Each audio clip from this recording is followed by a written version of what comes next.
अगर आप अंतरिक्ष से हमारे प्लेनेट को देखें तो आपको नीले रंग के विशाल महासागर दिखेंगे, लेकिन दक्षिण अमेरिका में एक और महासागर है जो पानी का नहीं बल्कि पेड़ों का है।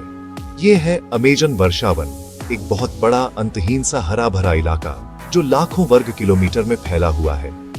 ये पृथ्वी पर सबसे बड़ा वर्षावन है, एक जीवित सांस लेता हुआ संसार जो लगभग किसी दूसरे प्लेनेट जैसा लगता है।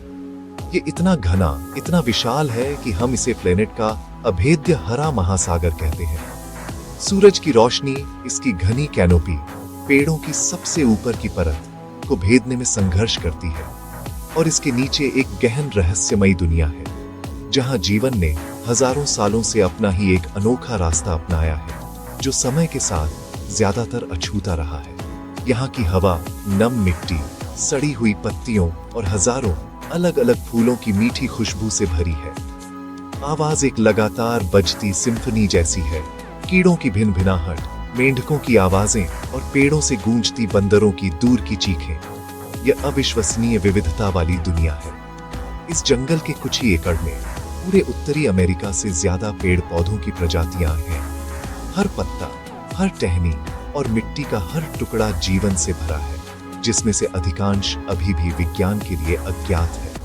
यह दिग्गजों और लघु जीवों की जगह है जहां विशाल पेड़ आसमान छूते हैं और छोटे कीड़े एक ही पत्ते पर बड़े बड़े नाटक करते हैं। जंगल का फर्श गहरी छाया का क्षेत्र है, एक स्थायी गोधूली दुनिया। यहाँ विशाल पेड़ अपने बड़े तनों के साथ किसी भव्य कैथेड्रल के खंभों की तरह ज्यादातर दिन की रोशनी को रोक देते हैं।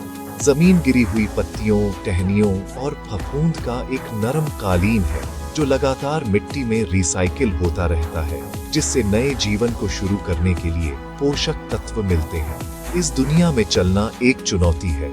रास्ते कम हैं और वनस्पति इतनी घनी है कि कोई भी आसानी से भटक सकता है। यहाँ रहने वाले जीवों के लिए ये घना जंगल कोई बाधा नहीं बल्कि एक सुरक्षित जगह है जहाँ वे छिपते हैं, शिकार करते हैं और अपने बच्चों को पालते हैं, ऊपर की दुनिया की ताक झांक करने वाली नजरों से दूर। यह हरा महासागर स्थिर नहीं है, यह लगातार बदल रहा है, बढ़ रहा है और विकसित हो रहा है। यह एक शक्तिशाली इंजन है जो हमारे प्लेनेट के मौसम को नियंत्रित करने में मदद करता है। दुनिया की एक बड़ी मात्रा में ऑक्सीजन पैदा करता है और भारी मात्रा में कार्बन डाइऑक्साइड सोखता है। इसका प्रभाव अपनी सीमाओं से कहीं आगे तक फैला हुआ है, मौसम के पैटर्न को आकार देता है और जीवन के एक जाल को बनाए रखता है जो हमारे अपने से जटिल रूप से जुड़ा हुआ है। अमेजन में कदम रखना समय में पीछे जाना है, प्रकृति की प्राचीन लय द्वारा शासित दुनिया को देखना है, कच्ची सुंदरता और अनियंत्रित शक्ति का स्थान जो सम्मान और आश्चर्य दोनों का आदेश देता है। यह हमारे प्लेनेट का एक खजाना है, जैविक चमत्कारों की एक जीवित लाइब्रेरी। इस हरे भरे विस्तार के बीचों बीच लास पिएड्रास नदी अपना रास्ता बनाती है। इसके नाम का मतलब चट्टाने है, लेकिन अपनी यात्रा के अधिकांश हिस्से में यह मिट्टी के पानी की एक धीमी, घुमावदार धमनी है। यह नदी सिर्फ एक जलमार्ग नहीं है, यह उन अनगिनत जीवों के लिए एक महत्वपूर्ण जीवन रेखा है जो इस पर निर्भर करते हैं। यह एक सड़क, भोजन का एक स्रोत और अन्यथा अभेद्य जंगल में एक मिलन स्थल के रूप में काम करती है। नदी घने जंगल के बीच से एक रास्ता बनाती है जिससे ऐसे खुले स्थान बनते हैं जहां सूरज की रोशनी आखिरकार जमीन तक पहुंच सकती है, जिससे इसके किनारों पर अलग अलग तरह के पौधे उग सकते हैं। ये धूप वाले गलियारे जानवरों के एक अनोखे समुदाय को आकर्षित करते हैं जो गहरे अंधेरे इंटीरियर में रहने वाले जानवरों से अलग होते हैं। हजारों सालों से यह नदी बह रही है, दिन ब दिन, मौसम ब मौसम जीवन के उन्हीं चक्रों को दोहराते हुए देख रही है। इसने जगुआर की पीढ़ियों को अपने किनारों पर गश्त करते हुए और विशाल नदी ऊदबिलावों के परिवारों को अपने पानी में शिकार करते हुए देखा है। नदी की लय उसके आसपास के जीवन की लय तय करती है। सूखे मौसम में इसका पानी कम हो जाता है, जिससे रेतीले समुद्र तट खुल जाते हैं जहां कछुए अपने अंडे देने आते हैं। गीले मौसम में यह बढ़ जाती है, आसपास के जंगल में बाढ़ आ जाती है और परिदृश्य पूरी तरह से बदल जाता है। लास पिएड्रास एक निरंतर उपस्थिति है, जंगल की लंबी और प्राचीन कहानी का एक कथावाचक। इसकी धाराएं गहरे जंगल से व्यापक दुनिया की ओर रहस्य ले जाती है। नदी भोजन का एक महत्वपूर्ण स्रोत प्रदान करती है। सभी आकार और आकार की मछलियां इसकी गहराई को भर देती हैं, जो किंगफिशर जैसे पक्षियों, ऊदबिलाव जैसे स्तनधारियों और कैमन जैसे सरीसृपों के लिए भोजन प्रदान करती हैं। जंगल के सबसे बड़े शिकारी भी इसके किनारे की ओर आकर्षित होते हैं। नदी जीवन के लिए एक चुंबक है। कैपिबारा, दुनिया के सबसे बड़े कृंतक, शांतिपूर्वक किनारों पर उगने वाली घासों पर चढ़ते हैं। हमेशा जगुआर के चुपचाप आने का इंतजार करते रहते हैं। जंगल की आवाजें अक्सर यहाँ सबसे तेज होती है, क्योंकि पक्षी और बंदर पानी के ऊपर लटके पेड़ों में इकट्ठा होते हैं, जिससे इस महत्वपूर्ण संसाधन के चारों ओर एक जीवंत और हलचल भरा समुदाय बनता है। लेकिन नदी भेद्यता का स्थान भी है। किसी जानवर के लिए पानी पीने के लिए किनारे आना खुद को उजागर करना है। शिकारी यह जानते हैं और अक्सर घनी वनस्पति में छिपे रहते हैं। नदी जीवन और मृत्यु दोनों का स्थान है, एक ऐसा मंच जहां अस्तित्व का दैनिक नाटक अपने सबसे कच्चे और तात्कालिक रूप में खेला जाता है। यह जंगल के विभिन्न हिस्सों को जोड़ता है, जिससे जानवरों को ऐसी दूरी तय करने की अनुमति मिलती है जो वे घने जंगल के माध्यम से तय नहीं कर सकते थे। इस विशाल और जटिल हरे महासागर में लास पिएड्रास नदी निश्चितता का एक धागा, एक मार्गदर्शक और जीवन देने वाली है। अमेज़न की विशाल कैनोपी के नीचे जीवन अलग नियमों के तहत चलता है। यहाँ जंगल की गहरी छाया में जीवित रहना अक्सर सबसे मजबूत या सबसे तेज होने पर नहीं, बल्कि सबसे अदृश्य होने पर निर्भर करता है। लगातार गोधूलि का समय एक ऐसी दुनिया बनाता है जो चुपके और गोपनीयता के लिए पूरी तरह से अनुकूल है। यहाँ रहने वाले कई जीव साफ दिखते हुए भी छिपने की कला में माहिर हो गए हैं। वे अपने आसपास के वातावरण के साथ सहज रूप से घुल मिल जाने के लिए विकसित हुए हैं।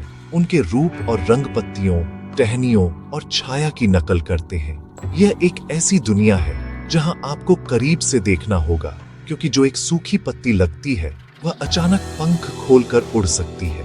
सिल्की चींटीखोर को ही लीजिए, यह सभी चींटीखोरों में सबसे छोटा है, एक गिलहरी से बड़ा नहीं। यह अपने दिन रेशम कपास के पेड़ की शाखाओं में एक कसकर गोल होकर बिताता है। इसकी सुनहरी भूरी फर पेड़ की बीच की फलियों के बिल्कुल समान रंग और बनावट की होती है, जिससे इसे पहचानना लगभग असंभव हो जाता है। ये पूरी तरह से स्थिर रहता है। संभावित जीवन का एक छोटा रोमिल गोला अंधेरे की सुरक्षा का इंतजार करता है, ताकि चींटियों और दीमकों की अपनी रात की तलाश शुरू कर सके। यह अविश्वसनीय छद्मवेश इसकी प्राथमिक रक्षा है। बस पेड़ का एक हिस्सा बनकर यह हार्पी ईगल और चढ़ने वाले सांपों जैसे तेज नजरों वाले शिकारियों का ध्यान आकर्षित करने से बचता है। छिपाने की यह रणनीति जंगल की निचली परत में एक आम विषय है। कीड़े इस कला के असली उस्ताद हैं। ऐसे स्टिक कीड़े हैं जो टहनियों के रूप में इतने पूरी तरह से प्रच्छन्न हैं कि वे घंटों तक गतिहीन रह सकते हैं, धीरे से हिलते हुए जैसे किसी हवा से हिल रहे हों। ऐसे कैटिडिड्स हैं जो बिल्कुल पत्तियों जैसे दिखने के लिए विकसित हुए हैं, जिसमें नकली नसें और यहाँ तक कि सड़न या पक्षियों की बूंदों के नकली धब्बे भी होते हैं, ताकि भ्रम पूरा हो सके। यह सिर्फ खाए जाने से बचने के बारे में नहीं है। कुछ शिकारियों के लिए, जैसे ऑर्किड मैंटिस, छद्मवेश एक आक्रामक रणनीति है, जिससे वे अनजान शिकार का घात लगाकर शिकार कर सकते हैं, जो यह सोचकर आता है कि यह एक सुंदर फूल है। यहाँ तक कि बड़े जानवर भी छिपे रहने पर निर्भर करते हैं। स्लॉथ अपनी धीमी गति वाली जीवन शैली के लिए प्रसिद्ध जीव, छद्मवेश का एक अनूठा रूप उपयोग करता है।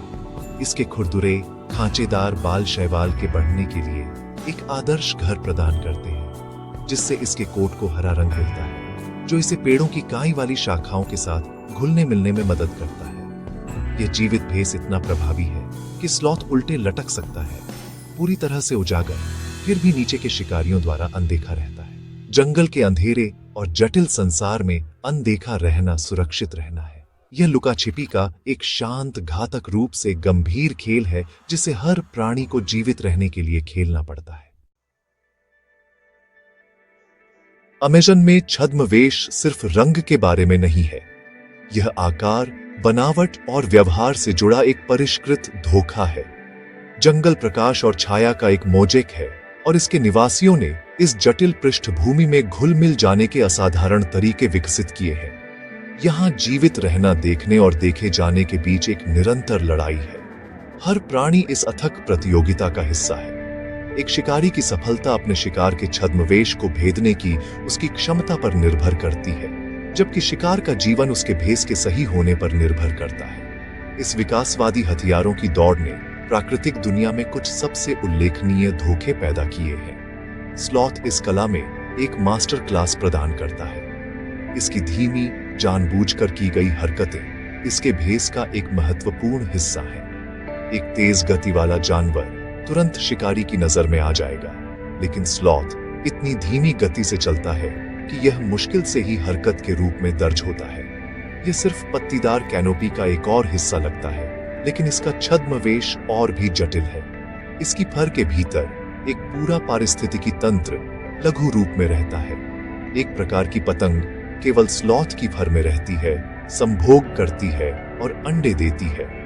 जब स्लॉथ सप्ताह में एक बार शौच करने के लिए जंगल के फर्श पर उतरता है, तो माते गोबर में अपने अंडे देती है और लार्वा उस पर भोजन करते हैं, इससे पहले कि वे एक नया स्लॉथ खोजने के लिए उड़े। मते बदले में शैवाल को निषेचित करने में मदद करती है, जो स्लॉथ को उसका हरा छद्मवेशी रंग देती है। कई जानवर काउंटर शेडिंग नामक तकनीक का भी उपयोग करते हैं। ओसेलॉट जैसे जानवरों एक मध्यम आकार की जंगली बिल्ली के शरीर पर धब्बेदार कोट होता है, जो उनके पेट पर हल्का और उनकी पीठ पर गहरा होता है। जब सूरज की रोशनी कैनोपी से नीचे आती है, तो यह उनकी पीठ को रोशन करती है और उनके पेट पर छाया डालती है। काउंटर शेडिंग इस प्रभाव को रद्द कर देती है, जिससे जानवर सपाट और दो आयामी दिखाई देता है, जिससे उसकी रूपरेखा टूट जाती है और जंगल के धब्बेदार प्रकाश के खिलाफ उसे पहचानना बहुत मुश्किल हो जाता है। प्रकाश और अंधेरे की यह सरल चाल शिकारियों और शिकार दोनों के लिए एक शक्तिशाली उपकरण है, जिससे वे जंगल के बदलते पैटर्न के साथ घुल मिल जाते हैं। धोखे का यह जटिल नृत्य प्रजातियों के बीच संबंधों तक भी फैला हुआ है। कई पेड़ पर रहने वाले कीड़े और चींटियों ने शक्तिशाली गठबंधन बनाए हैं। बबूल के कुछ प्रजातियों में खोखले कांटे होते हैं, जो चींटियों के उपनिवेशों के लिए एक आदर्श आश्रय घर प्रदान करते हैं। इस सुरक्षित आवास के बदले में चींटियां एक समर्पित सुरक्षा बल के रूप में कार्य करती हैं। वे पेड़ की पत्तियों और शाखाओं पर गश्त करती हैं, किसी भी पत्ती खाने वाले कीड़े या यहाँ तक कि बड़े जानवरों पर भी बेरहमी से हमला करती हैं, जो पेड़ पर चरने की कोशिश करते हैं। यह एक आदर्श साझेदारी है। पेड़ एक घर प्रदान करता है और चींटियां सुरक्षा प्रदान करती हैं। अमेज़न में जीवित रहना सिर्फ छिपने के बारे में नहीं है, ये गठबंधन बनाने और अपने आसपास की दुनिया का एक अनिवार्य हिस्सा बनने के बारे में है। कहीं अमेज़न के भीतर एक ऐसी सभ्यता बसी है जो इतनी जटिल और संगठित है कि अपनी दक्षता में हमारी खुद की शहरों की बराबरी कर सकती है। यह है पत्ता काटी चींटियों की दुनिया।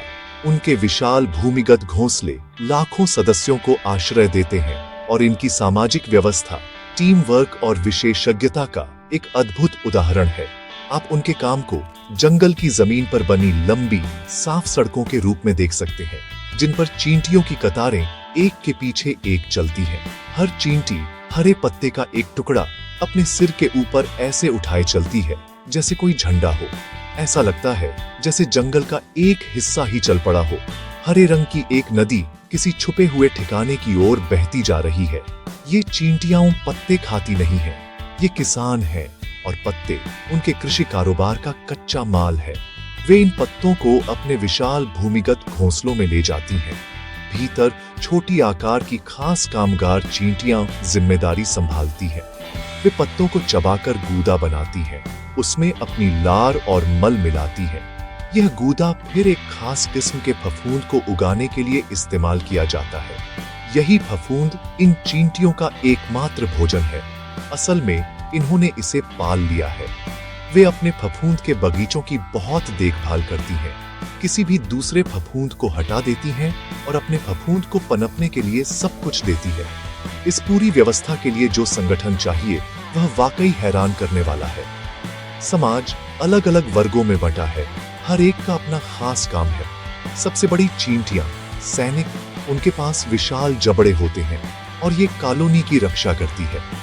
मध्यम आकार की कामगार चींटियां बाहर जाकर पत्ते काटती और लाती हैं। छोटी चींटियां बगीचों की देखभाल करती हैं और रानी तथा बच्चों की सेवा करती हैं। सबसे छोटी चींटियां, जिन्हें मिनिम्स कहा जाता है, अक्सर पत्ते के टुकड़ों पर सवार होकर लौटती है। इनका काम है फॉरेजिंग करने वाली चींटियों को एक खास परजीवी मक्खी से बचाना, जो उनके सिर पर अंडे देने की कोशिश करती है। हर चींटी अपना काम जानती है और वे सब मिलकर कॉलोनी की भलाई के लिए बिना किसी रुकावट के काम करती है। रानी इस पूरी व्यवस्था का दिल है। वह 1 दशक से भी ज्यादा जी सकती है और असली अंडे देने वाली मशीन है। अपने जीवन काल में लाखों संतानों को जन्म देती है। वह पूरी कॉलोनी की मां है और उसकी खुशबू जैसी फेरोमोन इस जटिल सामाजिक ढांचे का मार्गदर्शन करती है। पत्ता काटी चींटियों की कॉलोनी एक सुपरऑर्गेनिज्म है, लाखों व्यक्तियों से मिलकर बना एक जीव। जंगल के संसाधनों को भोजन में बदलने के लिए उनका यह सामूहिक प्रयास अमेजन में विकसित हुई जटिल रणनीतियों का जबरदस्त उदाहरण है। ये सिर्फ कीड़े नहीं हैं, ये इंजीनियर, किसान और एक छुपे हुए भूमिगत साम्राज्य के वास्तुकार हैं। जंगल के छायादार फर्श से बहुत ऊपर एक बिल्कुल अलग दुनिया मौजूद है। ये कैनोपी है, वर्षावन की छत। यहाँ सूरज से भीगी पेड़ों की चोटियों में जीवन जीवंत और ऊर्जा से भरा है। जंगल का अधिकांश जीवन यहीं पाया जाता है। पत्तियों, फूलों और फलों का एक हलचल भरा ऊंची इमारत वाला शहर। कैनोपी चक्करदार ऊंचाइयों और अनिश्चित रास्तों की दुनिया है, जहां चढ़ने, कूदने और उड़ने की क्षमता जीवित रहने के लिए आवश्यक है। यह चमकीले रंगों और तेज आवाजों की दुनिया है, जो नीचे की शांत, मंद दुनिया के बिल्कुल विपरीत है। यहाँ की मुद्रा सूरज की रोशनी है और इसके लिए प्रतिस्पर्धा भयंकर है। ये बंदरों का क्षेत्र है। स्पाइडर बंदरों के झुंड अपने अविश्वसनीय रूप से लंबे अंगों और पकड़ने वाली पूंछों के साथ सांस लेने वाली फुर्ती के साथ चलते हैं। उनकी पूंछें 5वें अंग के रूप में कार्य करती हैं, जिससे वे एक शाखा से दूसरी शाखा तक आसानी से झूल सकते हैं। एक सुंदर हवाई बैले में वे इस त्रिआयामी दुनिया के उस्ताद हैं। सबसे पके फलों की तलाश में लंबी दूरी तय करते हैं। समूहों में रहने से संख्या में सुरक्षा मिलती है। उनके पास शिकारियों पर नजर रखने के लिए कई आंखें होती हैं, जैसे कि शानदार लेकिन घातक हार्पी ईगल, जो पलक झपकते ही एक बंदर को शाखा से छीन सकता है। उनका सामाजिक जीवन जटिल होता है, जो संचार, गठबंधनों और प्रतिद्वंद्विताओं से भरा होता है। कैनोपी अनोखे संबंधों का भी स्थान है। कई पौधे, जैसे ऑर्किड और ब्रोमेलियाड, सीधे विशाल पेड़ों की शाखाओं पर उगते हैं, कभी जमीन को नहीं छूते। इन्हें एपिफाइट्स कहा जाता है। वे कीमती सूरज की रोशनी के करीब जाने के लिए पेड़ों का सहारा लेते हैं। ब्रोमेलियाड के केंद्र में जमा होने वाले पानी के कुंड आसमान में छोटे, आत्मनिर्भर पारिस्थितिकी तंत्र बनाते हैं, जो मेंढकों, कीड़ों और अन्य छोटे जीवों के लिए एक घर प्रदान करते हैं। यह दुनिया के भीतर एक दुनिया है, हवा में सैकड़ों फीट ऊपर एक लघु तालाब। यह दर्शाता है कि अमेज़न में जीवन हर संभव स्थान को भरने के लिए कैसे अनुकूल होता है। लेकिन कैनोपी एक शांतिपूर्ण स्वर्ग नहीं है, यह एक युद्ध का मैदान है। शिकारियों का लगातार खतरा यहाँ के हर जानवर के व्यवहार को आकार देता है। हार्पी ईगल के अलावा पेड़ पर रहने वाले सांप और चढ़ने वाली बिल्लियां जैसे मार्ग भी हैं। हालांकि सबसे ज्यादा सम्मान जिस शिकारी का है वह जगुआर है। हालांकि यह अपना अधिकांश समय जमीन पर बिताता है, यह शक्तिशाली बिल्ली एक उत्कृष्ट पर्वतारोही है। एक जगुआर ऊंची शाखाओं में भी शिकार का घात लगाकर शिकार कर सकता है। एक शांत, धब्बेदार भूत जो जंगल के फर्श के कानून को पेड़ों की दुनिया में लाता है। कैनोपी में जीवन जीवित रहने का एक उच्च दांव वाला खेल है, जो शानदार सुंदरता की पृष्ठभूमि के खिलाफ खेला जाता है। अमेज़न के दिल में एक आवश्यक पोषक तत्व आश्चर्यजनक रूप से दुर्लभ है, नमक। जबकि जंगल पत्तियों, फलों और कीड़ों के रूप में प्रचुर मात्रा में भोजन प्रदान करता है, नमक मिलना मुश्किल है। लगातार भारी बारिश मिट्टी से सोडियम जैसे खनिजों को धो देती है, उन्हें नदियों में बहा ले जाती है। जंगल के शाकाहारी जानवरों के लिए पर्याप्त नमक प्राप्त करना एक निरंतर चुनौती है, एक गहरी जड़ वाली आवश्यकता जो उन्हें उल्लेखनीय यात्राओं पर निकलने के लिए प्रेरित करती है। नमक की यह खोज विभिन्न प्रजातियों को असामान्य और आकर्षक तरीकों से एक साथ लाती है, जो अन्यथा बिखरी हुई दुनिया में गतिविधि के केंद्र बिंदु बनाती है। अमेज़न में सबसे शानदार नजारों में से एक मिट्टी की चाट है। ये उजागर नदी तट है, जहां सोडियम और अन्य खनिजों से भरपूर मिट्टी की परतें सुलभ हैं। सुबह ये मिट्टी की चाट रंग और ध्वनि का दंगा बन जाती है। सैकड़ों मकौ, तोते और पैरकीट मीलों दूर से यहाँ आते हैं। वे कैनोपी से उतरकर चट्टान के किनारे से चिपके रहते हैं, सावधानी से मिट्टी खाते हैं। यह एक शोरगुल वाला और सामाजिक मामला है, लेकिन खतरनाक भी। पक्षी खुले और शिकारियों के प्रति संवेदनशील होते हैं। वे सुरक्षा के लिए बड़ी संख्या में इकट्ठा होते हैं। उनकी सामूहिक सतर्कता उनकी सबसे अच्छी रक्षा है। मिट्टी न केवल आवश्यक खनिज प्रदान करती है, बल्कि कुछ कच्चे फलों और बीजों से विषाक्त पदार्थों को बेअसर करने में भी मदद करती है, जो वे खाते हैं। यह सिर्फ पक्षी नहीं है जो नमक की तलाश करते हैं। तितलियों को भी इसकी सख्त जरूरत होती है, खासकर नर को, जो संभोग के दौरान मादाओं को खनिज एक विवाह उपहार के रूप में देते हैं। वे मिट्टी के नदी तटों पर रंगीन गड्ढों में इकट्ठा होती हैं, खनिज युक्त मिट्टी से नमी पीती हैं। लेकिन उन्हें एक अधिक असामान्य स्रोत भी मिला है, कछुए के आंसू। कछुए अक्सर लॉग और समुद्र तटों पर धूप सेंकते हैं, और ऐसा करते समय उनकी आंखों से अतिरिक्त नमक निकलता है। तितलियां मधुमक्खियों की तरह धीरे से कछुए के सिर पर उतरेंगी और सीधे उसकी आंखों से नमकीन आंसू पिएंगी। कछुआ अपने छोटे रंगीन आगंतुकों से बेपरवाह लगता है। अंतर प्रजाति बातचीत के एक कोमल और सुंदर उदाहरण में नमक की यह खोज जंगल के कई बड़े जानवरों को भी प्रेरित करती है। तापिर, हिरण और बंदर प्राकृतिक नमक चाट खोजने के लिए लंबी दूरी तय करेंगे। ये स्थान महत्वपूर्ण मिलन बिंदु बन जाते हैं, हरे रेगिस्तान में खनिजों के ओएसिस। यहाँ जानवर जो अन्यथा कभी एक दूसरे से नहीं मिलते, एक साथ आते हैं, एक ही मौलिक आवश्यकता से प्रेरित होते हैं। नमक के लिए संघर्ष अमेज़न में एक शक्तिशाली अंतर्निहित शक्ति है, जो उन जीवों के आंदोलनों, व्यवहारों और यहाँ तक कि संबंधों को भी आकार देती है, जो इस महान जंगल को अपना घर कहते हैं। यह एक अनुस्मारक है कि प्रचुरता की दुनिया में भी जीवन एक साधारण चीज की कमी से सीमित हो सकता है। साल के आधे हिस्से में अमेज़न बारिश के मौसम के आने से बदल जाता है। आसमान खुल जाता है और मूसलाधार बारिश नदियों को तब तक फुलाती है जब तक वे अपने किनारों को तोड़ नहीं देती। यह बड़ी बाढ़ है, एक वार्षिक घटना जो नाटकीय रूप से परिदृश्य को बदल देती है और हर जीवित चीज को अनुकूलन के लिए मजबूर करती है। जंगल का फर्श गायब हो जाता है, मीटरों पानी के नीचे डूब जाता है। जो कभी जड़ों और मिट्टी की दुनिया थी, वह एक जलीय क्षेत्र बन जाती है। जमीन पर रहने वाले जीवों के लिए यह बड़े चुनौती और उथल पुथल का समय है। उनके घर चले गए हैं और उनकी दुनिया उलट गई है। जानवरों को या तो ऊंची जमीन पर जाना पड़ता है या पानी में जीवन के लिए अनुकूलन करना पड़ता है।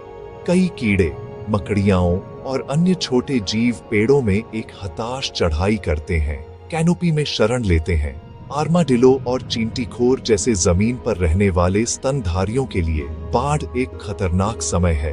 उन्हें पेड़ों में जाने के लिए मजबूर किया जाता है, जहां वे अनाड़ी और असुरक्षित होते हैं। बाढ़ नदी की दुनिया को जंगल के दिल में ले आती है।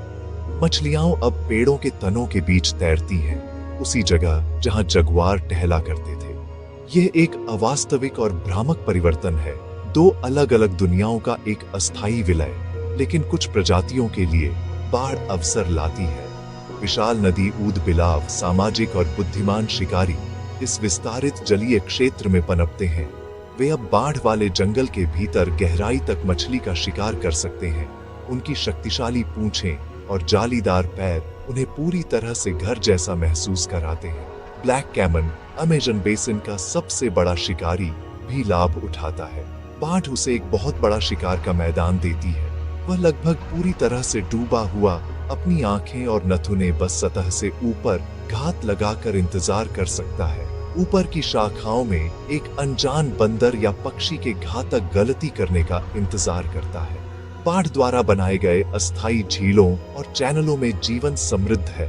बगुले और सारस जैसे जल पक्षी उथले पानी में घूमते हैं, प्रचुर मात्रा में मछलियों का सेवन करते हैं। बाढ़ का पानी अपने साथ पोषक तत्वों की ताजा आपूर्ति लाता है, जो पानी के घटने पर जंगल के फर्श पर जमा हो जाएंगे, जिससे अगले विकास के मौसम के लिए मिट्टी समृद्ध होगी। वार्षिक बाढ़ एक शक्तिशाली और विनाशकारी शक्ति है, लेकिन यह एक रचनात्मक भी है। यह अमेजन की धड़कन है, नवीनीकरण की एक लय जिसने लाखों वर्षों से यहाँ जीवन को आकार दिया है, अनुकूलन को मजबूर किया है और इस अविश्वसनीय पारिस्थितिकी तंत्र की निरंतर जीवन शक्ति सुनिश्चित की है। अमेजन वर्षावन, यह प्राचीन और लचीली दुनिया अब अपने सबसे बड़े खतरे का सामना कर रही है। सदियों से यह एक नाजुक संतुलन में रहा है, लेकिन आज वह संतुलन टूट रहा है। आरी की आवाज और धुएं का नजारा अब जंगल की शाश्वत सिम्फनी में घुसपैठ कर रहा है। जंगल के बड़े बड़े हिस्से को पशुपालन, सोयाबीन की खेती, लकड़ी काटने और खनन के लिए साफ किया जा रहा है। हर मिनट इस अनमोल आवाज का कई फुटबॉल मैदानों के बराबर क्षेत्र हमेशा के लिए खो जाता है। अभेद्य हरा महासागर सिकुड़ रहा है, इसके किनारे उखड़ रहे हैं और इसका दिल उजागर हो रहा है। इस विनाश का वन्य जीवों पर विनाशकारी प्रभाव पड़ता है, जो जीवित रहने के लिए जंगल पर निर्भर करते हैं। जगुआर जैसे जीवों के लिए, जिसे शिकार करने के लिए एक विशाल क्षेत्र की आवश्यकता होती है, जंगल का विखंडन मृत्यु दंड है। लाखों प्रजातियों के लिए, जिनमें से कई अभी भी अज्ञात हैं, जो विशिष्ट सूक्ष्म आवासों में रहती हैं, एक छोटे से क्षेत्र को साफ करने का मतलब भी विलुप्ति हो सकता है। जीवन का जटिल ताना बाना, जो सहस्राब्दियों से बुना गया है, फट रहा है। जो जानवर अनुकूलन नहीं कर सकते या दूर नहीं जा सकते, वे बस खो जाते हैं। विनाश के बाद की चुप्पी इस बात की एक स्पष्ट याद दिलाती है कि क्या दांव पर लगा है। अमेजन का नुकसान सिर्फ जानवरों के लिए एक त्रासदी नहीं है, यह पूरे ग्रह के लिए एक आपदा है। यह जंगल एक विशाल जलवायु नियामक के रूप में कार्य करता है, जो अपनी सीमाओं से कहीं आगे मौसम के पैटर्न को प्रभावित करता है और बड़ी मात्रा में कार्बन को संग्रहित करता है। जैसे जैसे जंगल जलता है, यह कार्बन वातावरण में निकलता है, जिससे जलवायु परिवर्तन में तेजी आती है। अमेजन का विनाश हमारे ग्रह की जीवन समर्थन प्रणाली के एक महत्वपूर्ण हिस्से को नष्ट करने जैसा है। हम न केवल अद्वितीय जैव विविधता की दुनिया खो रहे हैं, बल्कि एक स्थिर वैश्विक जलवायु के लिए लड़ाई में एक महत्वपूर्ण सहयोगी भी खो रहे हैं। इसके गायब होने के परिणाम समझना लगभग बहुत कठिन है, फिर भी अभी भी उम्मीद है। दुनिया भर में लोग इस अविश्वसनीय जगह के महत्व को समझ रहे हैं।